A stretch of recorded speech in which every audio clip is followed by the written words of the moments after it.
رمضان المبارک میں معمولات نبوی صلی اللہ علیہ وآلہ وسلم۔ حضور صلی اللہ علیہ وآلہ وسلم رمضان المبارک سے بہت زیادہ محبت فرماتے اور اس کے پانے کی اکثر دعا کیا کرتے تھے۔ حضور نبی اکرم صلی اللہ علیہ وآلہ وسلم رمضان المبارک کا چاند دیکھ کر خصوصی دعا فرماتے۔ حضور نبی اکرم صلی اللہ علیہ وآلہ وسلم نے افطاری میں جلدی کا حکم فرمایا اور اکثر اوقات آپ صلی اللہ علیہ وآلہ وسلم افطاری کھجور سے فرماتے یا پھر پانی سے افطاری فرما لیتے۔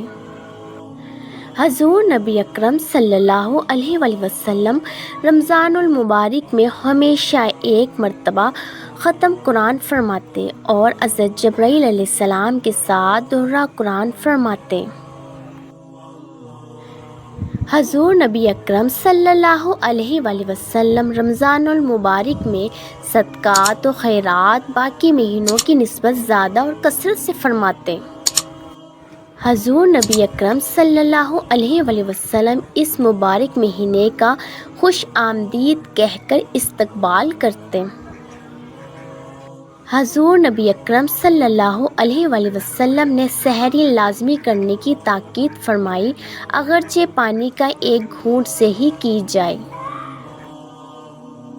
حضور نبی اکرم صلی اللہ علیہ وآلہ وسلم رمضان المبارک کی راتوں میں کثرت و تواتر کے ساتھ قیام نماز تراویح، تسبیح و تہجد اور ذکر الہی میں مشغول رہتے۔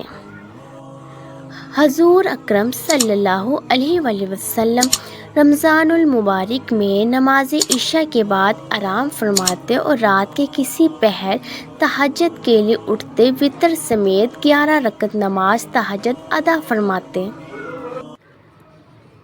حضور نبی اکرم صلی اللہ علیہ وآلہ وسلم وصال مبارک تک رمضان المبارک کے آخری عشرے میں اعتکاف فرماتے رہے۔